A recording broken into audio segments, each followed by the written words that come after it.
I want to put the alert out there, and I want to make it clear that this is one of the warnings that we were talking about on several occasions when it comes to GMOs.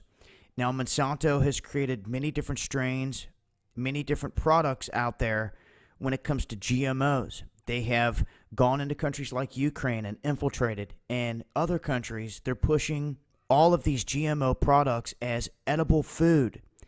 Here in the United States, I'd put out a warning here this past 6 months on how the USDA had approved these Okanagan apples, and these Okanagan apples do not brown if you leave them out. They went in and they messed with the enzymes, but now the USDA had said it's okay for consumption. They did so quietly, and it's now on the shelves in this country, and people are consuming it, and they do not know. That's big time.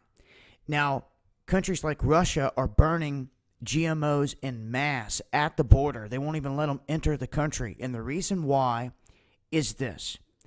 This example in Washington State is the perfect example of what can happen when these GMOs get out of control. They're saying that unauthorized GMO wheat has been found inside of fields in Washington State. Now, they're going through a farmer's complete crop, and they're trying to state here that nothing has been found in his crop. But just miraculously sprouting up out of nowhere are these 22 herbicide-resistant wheat plants growing in an unplanted field. So 22 different ones picked up in one field. They should have never been there. So how did they get there? Pollination, birds, the wind, everything else that we've talked about and warned about. If they have GMO stuff going on anywhere out there, all it takes is animals, life, wind, everything else to kick it up and out into the air, and it's going to fall in other places.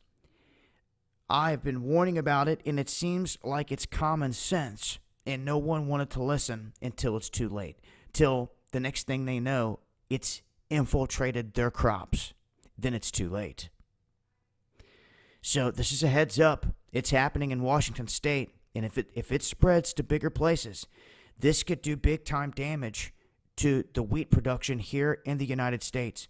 We had talked about Friday night, Underground World News, when Bob was on the show, the commodities, the foods, the prices of foods, the sugar, what happened to coffee, and what's going to continue to happen with the price of coffee. And if you take a big hit on something like wheat here in America, it's going to affect us big time. So things to pay attention to here.